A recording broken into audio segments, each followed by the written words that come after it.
Now, I realised that I played the riff from Spellbound and I spoke a little bit about John McGeoch in last week's video, and generally speaking I don't like to repeat myself on this channel. I like to mix things up and look at different styles, different artists. But I was just thinking about what I was going to do this week, and this is the song that I was in the mood for, and that's generally how I decide to do things. It's just whatever I feel like doing. This is what I feel like doing this week, so I hope that's okay with everybody. And what I'm going to do is play through a bit of the track for you now, then I'll tell you a little bit more about it. I'll break down some of those great guitar parts, and towards the end of the video I'm going to talk about the gear that I'm using to get some of these sounds. So let's get started.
So there we are, and this song is just a great illustration of why I rate Magazine and the playing of John McGeoch so highly. And the song is so full of inventive and interesting ideas, and for me that's what songwriting, what being in a band is all about, or what it should be about. It's not about technique and showing off, it's about coming up with great and interesting parts. So this one came out in 1979. It appeared on the second Magazine album, Secondhand Daylight. I think it was released as a single as well. It's a great album, and I love all of the Magazine albums, particularly the ones featuring McGeoch. This one is perhaps a little bit less punky than the first record, a little bit less guitar-y, but there are still some great McGeoch moments, and this track in particular is one of the highlights for me. And there are two different recordings. There's the album recording, which is the one that I'm most familiar with, and then there is the single version, which appears to be a completely different recording, and the arrangement is totally different as well. Quite why they did that I'm not entirely sure, but the recording that I'm referencing in this video is the original album version. So let's get started. I'm going to break down how some of these great guitar parts are played, and then, as I said, towards the end of the video I'm going to discuss gear and tone. Opening riff then goes like this.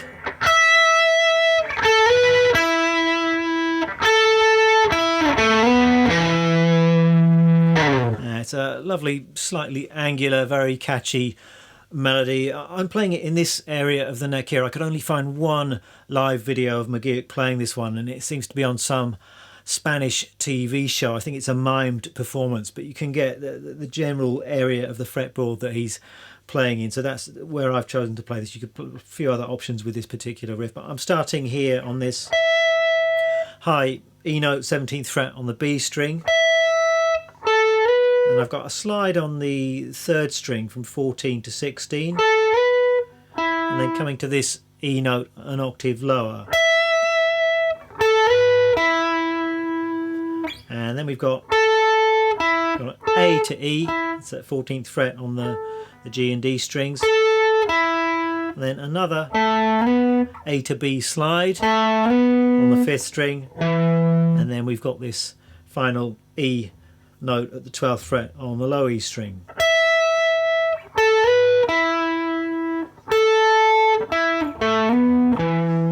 So a few options. You could play the same notes down here.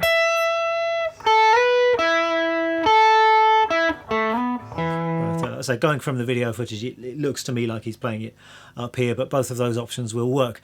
And the further interesting thing about this opening riff is the sound, and in the second half of the riff there's some kind of effect going on, I think some kind of filter sound, but I'm going to discuss that in a bit more detail towards the end of this video. Next we've got the main riff, which goes like this.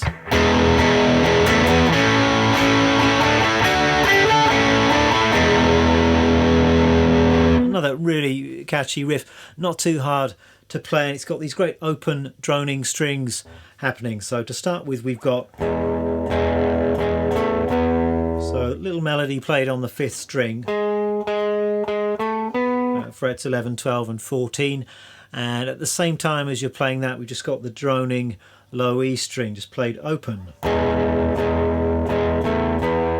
And then we're taking that same idea over onto the next pair of strings. Playing on the 4th and 5th strings there, and then onto the next pair of strings, and just going 11, 12, 14 with the droning open D string, then back down, and then ending with the low E and then this G sharp. So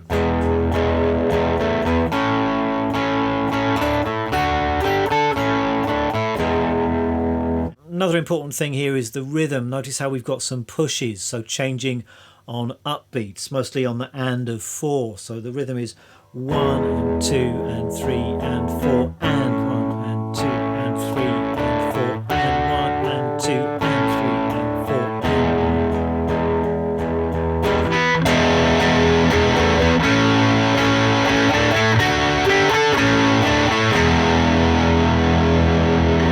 Classic riff, that one. Let me whiz through some of the other parts then, and it is quite a complex arrangement for a 3-minute tune. We've got a keyboard solo, and underneath the keyboard solo, McGeoch is just playing a simple bar chord part, just played with an E, bar chord, 5th string root, F sharp, E, F sharp, and then down to D. The rhythm is something like this.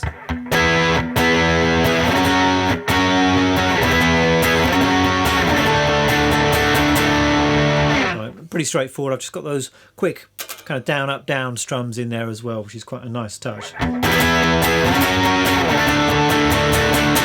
But other than that, it's quite straightforward. Next we've got what I'm going to describe as a bridge section, and this is definitely the weirdest part of the tune. The harmony is strange. We've got this really unusual melody. It seems to be going through 3 or 4 different key centres. I'm not actually surprised that for the single version they kind of dropped a lot of this and rearranged the tune just to make it a bit more kind of obviously single material. But as I say, I prefer the album version. I just love the weirdness of this part of the tune. Now McGeoch is just playing a single note part, but underneath that the keyboards and I think some rhythm guitars are playing a series of ascending chords. It's starting on an F sharp, 2 bars of that, and then just going up in tone leaps or whole step leaps. So F sharp, G sharp, A sharp and C, and then we've got the same riff but we're starting on F, again just going up in tones. So what McGeoch is actually playing for his lead part is just single notes, and we've got this melody. It goes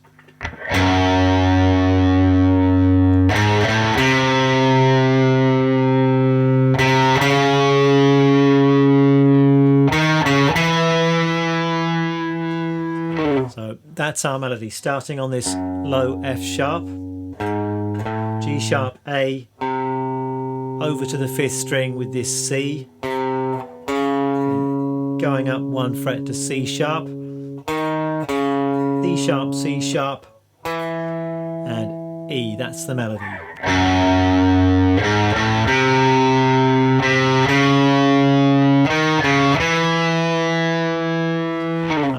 then what's happening is we're playing that same melody but starting from an F. So we're starting from this F up here. The melody is exactly the same though.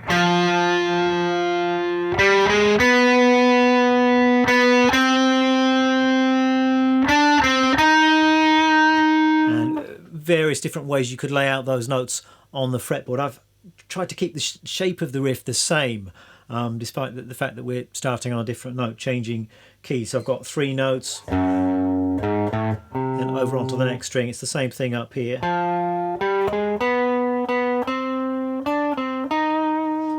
So that's the bridge section. Then we've got more of a guitar solo, but again it's essentially the same melody but played in a couple more different keys, and the chords underneath the guitar solo, we're starting this time from E, and again just going up in tones or whole steps, and the harmonic rhythm has increased. So previously we had 2 whole bars on each chord, now we've just got 1 bar on each chord, and that's a good songwriting device just to add a bit of excitement and urgency to a tune. So now we've just got 2, 3, 4,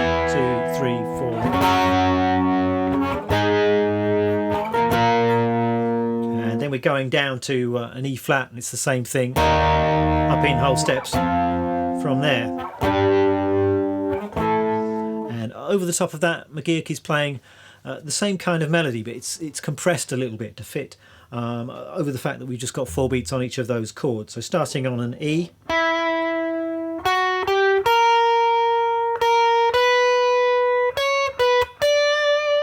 so that's how I've chosen to play it here, starting on the 3rd string and then going up onto the 2nd string there, and then up again. Now we're starting on an E flat,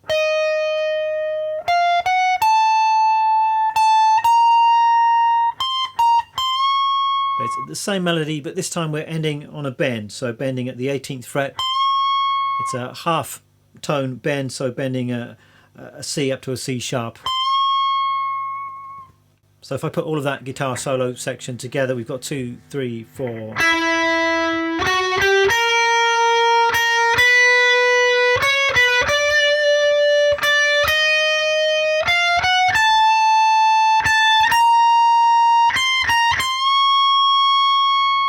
Then things start repeating. We've got a re-intro. I think there's another verse. At the end of the track, the outro, the main melody I think is carried by the keyboards. And McGeoch is just playing some kind of D, A, E chord part. It's a little bit hard to hear, but it sounds to me like he's alternating between power chords played lower down the neck and then these chord shapes played a bit higher up the neck, like in the opening riff. So something along these lines.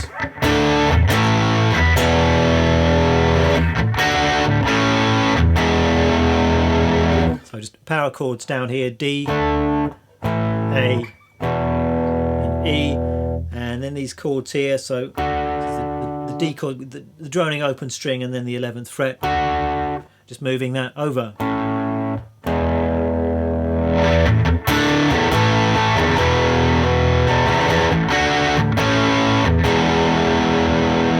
And once again emphasizing those pushes into the next chord change. Let's talk gear then, and what I'm doing in this video is just trying to get as close as I can to the kind of sounds I'm hearing on the recording with the gear that I've got at my disposal.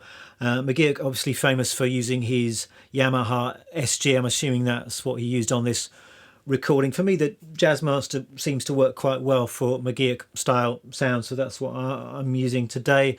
My amp is Fender Princeton.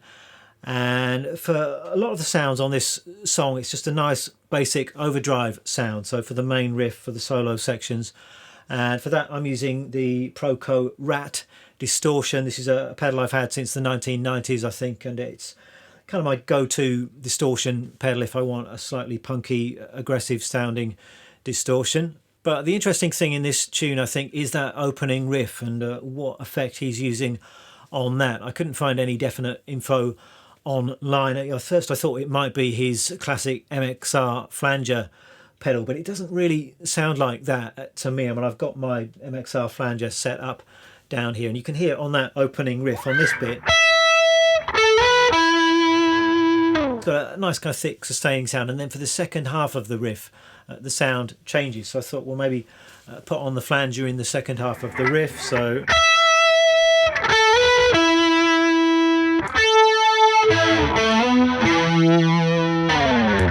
Sounds cool, but it's not really the sound that I'm hearing on the recording. It sounds more like a kind of filter sound. So one option would be to use a wah-wah pedal. So the wah-wah pedal would sound like this. I've got it kind of heel all the way down for the opening part of the riff, and then for the second half I'm just putting my toes down. So that sounds like this.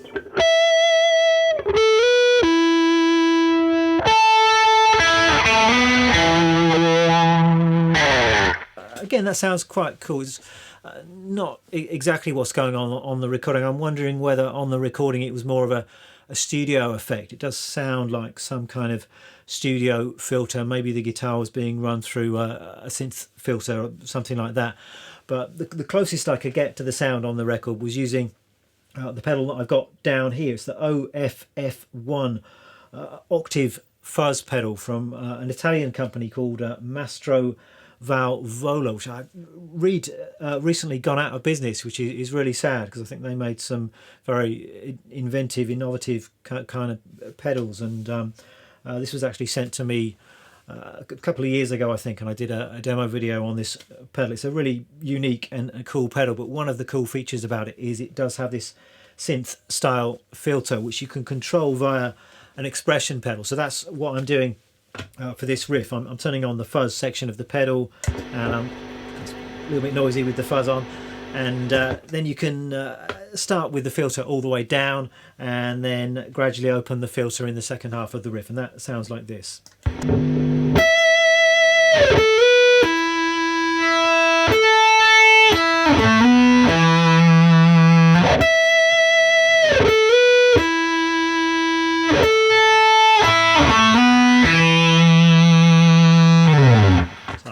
Super cool sound. That's the closest I could get to the sound on the recording. I think it sounds reasonably close, but as I say, on the actual recording it may well be some kind of studio effect, or maybe he's plugged into a synth or something.